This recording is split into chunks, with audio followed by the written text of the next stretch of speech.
दोस्तों एक बार फिर आपका स्वागत है, अभिनंदन है आपके अपने YouTube channel Aryan institute Allahabad में।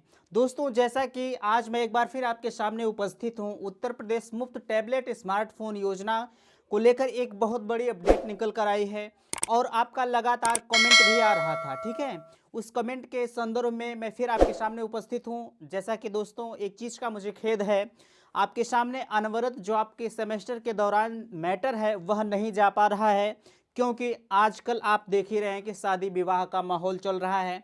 तो थोड़ी सी सामाजिक व्यस्तता होने के कारण जो है कुछ समस्या होने के कारण अनवरत वीडियो नहीं जा पा रहा है। लेकिन यह मेरी कोशिश की जा रही है कि जो आने वाला 1 तारीख है, आने वाले 1 तारीख से अनवरत रूप से शाम को और सुबह को दोनों मीटिंग में वीडियो आपके सामने जाएगा। ठीक है, चलिए देखिए यहाँ लिखा गया है उत्तर प्रदेश मुफ्त टैबलेट स्मार्टफोन योजना 2021। यह एकदम ट्रेंडिंग का मुद्दा चल रहा है और अफवाहों का दौर भी इस समय गुजर रहा है, खासकर टैबलेट और स्मार्टफोन को लेकर। कुछ लोग कहते हैं कि हमको लैपटॉप मिलेगा, टैबलेट, स्मार्टफोन, इन तीनों का चर्चा चल रहा है। मैं बताना चाहूँगा, अगर देखा जाए तो दोस्त लैपटॉप की योजना है ही नहीं, तो मैं उस पर बात नहीं करूँगा। अगर योजना है तो सिर्फ टैबलेट और स्मार्टफोन की है। ठीक है, देखिए आपका पहला कमेंट आया था किसे टैबलेट मिलेगा और किसे स्मार्टफोन मिलेगा, सबसे बड़ा कन्फ्यूज़न यह है। और अगला आपका है कि लगभग 68 लाख को मिलना है इस योजना का लाभ।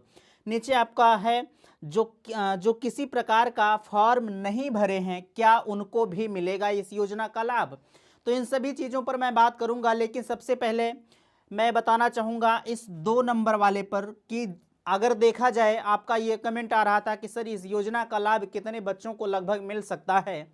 तो मैं बताना चाहूँगा आज यह अपडेट निकल कर आई है, अभी मैं स्क्रीनशॉट के तौर पे आपको दिखाऊंगा। भी निकल कर आया है कि लगभग 68 लाख छात्रों को इस योजना का लाभ मिलेगा। मैंने एक वीडियो आपके सामने दिया हुआ था, उसमें हमने कहा था कि 1 लाख का टैबलेट और 9,000 का स्मार्टफोन मिलेगा। दोस्त अगर देखा जाए तो 68 लाख अगर छात्र इस योजना के तहत चयनित हुए हैं, तो उस 68 लाख में कुछ लोग जो होंगे जिनको स्मार्टफोन मिलेगा और कुछ होंगे जिनको टैबलेट मिलेगा। ठीक है, अगर देखा जाए 68 लाख को अगर दिया जाए तो सिर्फ 1-1 लाख करके 68 लाख रुपए का खर्च आएगा। ठीक है, वह अगर देखा जाए तो सरकार के लिए कुछ नहीं है, हमारे आपके लिए बहुत कुछ है, लेकिन सरकार के लिए नहीं कुछ है। तो बिल्कुल आपको दिया जा सकता है 1 लाख का टैबलेट और 9,000 का स्मार्टफोन, उसमें संशय होने की बात नहीं है। आप लोग तरह तरह के कमेंट करते हैं, मुझे कमेंट देखकर मुझे भी बड़ी हंसी आती है, लेकिन खैर कोई बात नहीं, वह आपका धर्म है, आप कमेंट कर सकते हैं। चलिए बात आती है कि नीचे आप इस वाले नंबर पर आएंगे कि जो किसी प्रकार का फॉर्म नहीं भरे हैं उनका क्या होगा। ठीक है, मैं बताना चाहूँगा अगर देखा जाए तो इसमें किसी भी प्रकार का आपको फॉर्म भरने की ज़रूरत भी नहीं थी। कुछ कॉलेज वाले हैं जो पैसे के चक्कर में आपसे 100-200 रुपये का फॉर्म देकर भरवाए हैं, आप उसमें संतुष्ट हैं, हमने तो फॉर्म भरा है। लेकिन अगर वहीं देखा जाए कुछ कॉलेज वाले ऐसे हैं जिन्होंने अपने बच्चों को कुछ नहीं बताया था, वो खुद अपना डाटा बना के विश्वविद्यालय या कॉलेज प्रशासन को दे दिए थे। ठीक है, इसी के संदर्भ में बताना चाहूँगा अगर आपका फॉर्म नहीं भराया गया है तो आप इसके लिए बेफिक्र रहें। वह कॉलेज वाले आपका डाटा सीधे तौर पर विश्वविद्यालयों को दिए हैं और विश्वविद्यालय ने शासन प्रशासन को विश्वविद्यालय की तरफ से उनका डाटा भेजा जाएगा। ठीक है, अगर भैया आपको 100-200 रुपये देना था, अगर आप दे दिए होते तब तो आप संतुष्ट थे कि नहीं हमारा तो फॉर्म भरा गया है। कुछ कॉलेज वाले होते हैं जो ईमानदारी के तौर पर होते हैं, विश्वविद्यालय ने सीधे मना किया हुआ था कि आपको किसी भी प्रकार का फॉर्म बच्चों का नहीं भरवाना है, जो डाटा आपके पास मौजूद है उसी डाटा को उठा के उनके पास भेजना था।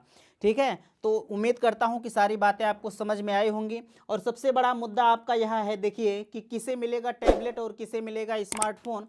तो इससे पहले मैं स्क्रीनशॉट यहाँ आपको दिखाना चाहूँगा कि किसको कैसे क्या मिलेगा। अभी अगर देखा जाए तो इस वाले मुद्दे पर चर्चा चल रही है कि हम किसे देंगे स्मार्टफोन और किसे देंगे टैबलेट। अच्छा, यह टैबलेट और स्मार्टफोन देने की सिर्फ एक ही उद्देश्य पर्पस से दिया जा रहा है कि आप जानते हैं कि कोरोना काल में कुछ बच्चों के पास ऑनलाइन कक्षाएं चल रही थी, कुछ लोगों के पास जो है स्मार्टफोन था, लेकिन कुछ लोग ना ही टैबलेट, कुछ लोगों के पास ना ही टैबलेट ही था ना ही स्मार्टफोन था। वो इसके अभाव में क्लास नहीं ले पा रहे थे। तो अगर देखा जाए उन्हीं सबको देखते हुए इस योजना का लाभ आपको मिलने के लिए यह उम्मीद लगाई जा रही है। तो चलिए देखिए, स्क्रीनशॉट यहाँ लगा भी होगा और उसमें लिखा क्या गया है, हो सकता है वहाँ स्पष्ट आपको न दिख रहा हो। तो ठीक है, देखिए, विद्यार्थियों को मोबाइल और टैबलेट में मिलेंगी पाठ्य सामग्री। मैंने उससे पहले भी अभी आपसे कहा कि उसमें आपको पठन सामग्री दी जाएगी, जो है आपके विद्यालय की तरफ से या जो भी इसमें स्रोत दिया जाएगा उसके माध्यम से आप पढ़ भी सकते हैं, जो इच्छा आप कर सकते हैं, कोई दिक्कत नहीं। बट इसका उद्देश्य सिर्फ एक ही है कि पठन सामग्री आपके लिए उपलब्ध कराई जाएगी। आगे कहा गया है कि सरकार की बड़ी पहल, विभागों को ऑनलाइन पठन सामग्री तैयार करने का प्रस्ताव। आपसे आपके संबद्ध जो विभाग होंगे वह आपके सीधे टैबलेट और स्मार्टफोन पर पठन सामग्री को वह स्वतः भेजेंगे। आगे कहा गया है कि प्रदेश के युवाओं को टैबलेट और मोबाइल के साथ उससे जुड़ी पठन सामग्री दी जाएगी। इसके लिए UP development system corporation UP Desco ने उच्च शिक्षा, तकनीकी शिक्षा सहित अन्य विभागों को ऑनलाइन पठन सामग्री तैयार करने का प्रस्ताव दिया है। वहीं निजी कंपनी से भी पठन सामग्री तैयार करने की कवायद शुरू कर दी गई है। गौरतलब यह है कि प्रदेश के करीब 68 लाख विद्यार्थियों और प्रशिक्षणार्थियों को टैबलेट व मोबाइल दिए जाना है। ठीक है, प्रदेश सरकार की ओर से स्नातक एवं स्नातकोत्तर के विद्यार्थियों के साथ तकनीकी शिक्षा, कौशल विकास, चिकित्सा शिक्षा, विधि सहित अन्य निर्धारित पाठ्यक्रमों के लिए विद्यार्थियों को टैबलेट या मोबाइल फ़ोन मिलेगा। सरकार ने वितरण प्रक्रिया के लिए यूपी डेस्को को नोडल संस्था नियुक्त किया है। यूपी डेस्को एमडी कुमार विनीत ने बताया कि पठन सामग्री तैयार करने के लिए कुछ कंपनियों से भी बात चल रही है। एक से दो कंपनियों को पाठ्यक्रम तैयार करने के लिए नियुक्त किया जाएगा। ऑनलाइन क्लास के लिए कर सकेंगे उपयोग। देखिए, हमने इसके पहले भी बताया और इसमें कहा गया है कि यूपी डेस्को के एमडी कुमार विनीत ने बताया कि टैबलेट और मोबाइल से विद्यार्थियों को 2 साल तक उससे जुड़ी पठन सामग्री ऑनलाइन दी जाएगी।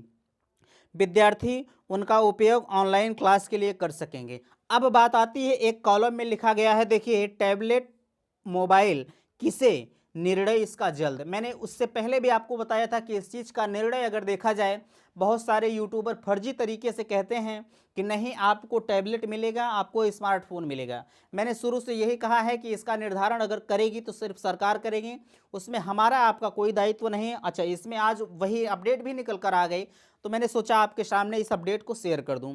कहा गया है कि प्रदेश सरकार की ओर से किस विद्यार्थी को टैबलेट दिया जाएगा और किसे मोबाइल फ़ोन दिया जाएगा, इसका निर्णय सरकार में उच्च स्तर से किया जाएगा। यूपी डेस्को की ओर से प्रस्ताव शासन को भेज दिया गया है।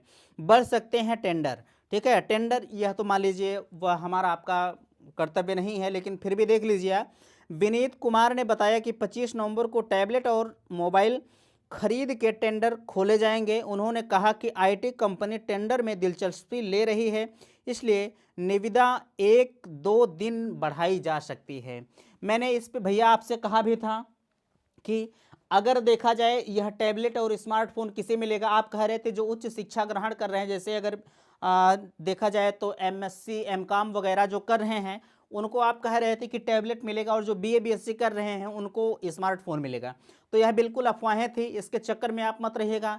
अच्छा, कल एक अपडेट और निकल कर आने की प्रबल संभावना है। इसकी सूची आएगी कि जो है आप अपना नाम कैसे दर्ज कर देख सकते हैं कि हम उस सूची में सेलेक्ट हुए कि नहीं हुए। ठीक है, तो अगर ऐसी अपडेट निकल कर आती है तो सबसे पहले मैं आपके सामने देने का काम करूंगा। क्योंकि मैं चाहता हूं कि मेरे साथ जो जुड़े हुए हैं वह सबसे आगे अपने आप को समझें, वह सबसे आगे रहें, चाहे पढ़ाई का मामला हो, चाहे किसी भी प्रकार के अपडेट का मामला हो। और लास्ट में जाते जाते मैं आपसे कहना चाहूँगा, अगर आप ऑनलाइन के चक्कर में हैं तो आप किसी भी वेबसाइट पर अपना ऑनलाइन नहीं करेंगे, क्योंकि जितनी भी लिंक अभी जारी हुई है वह पूरी तरह से फर्जी है और उसका कोई आधार नहीं है। कौन सी लिंक कहाँ से चली जाएगी और आपका डाटा लेके कहाँ चली जाएंगी, इसका निर्धारण ना हम कर सकते हैं और ना ही आप कर सकते हैं। ठीक है, तो भैया आपसे लास्ट में सिर्फ एक निचोड़ के तौर पर मैं बताना चाहूँगा कि आप किसी भी ऐसे लिंक पर मत जाइएगा जहां आपको ऑनलाइन करने के लिए बोला जा रहा है। बहुत सारे लोग कहेंगे कि नहीं आप यहां ऑनलाइन कीजिए, यहाँ से मिलेगा, वहाँ से मिलेगा। सीधे तौर पर आप एक शब्दों में जानिए, जब भी मिलेगा आपकी कॉलेज प्रशासन की तरफ से मिलेगा। आपका पूरा डाटा विश्वविद्यालय प्रशासन के पास जा चुका है। अगर आप BA BSc कर रहे हैं तो विश्वविद्यालय जिम्मेदार है उसका। अगर आप DLED DLED कर रहे हैं तो उसके जिम्मेदार PNP है। ठीक है, तो इसके लिए आप बेफिक्र रहें, चाहे आपका फर्स्ट ईयर हो चाहे सेकेंड ईयर हो, सभी को इस योजना का लाभ मिलेगा अगर आपके विद्यालय की तरफ से आपका डाटा भेजा गया है तो।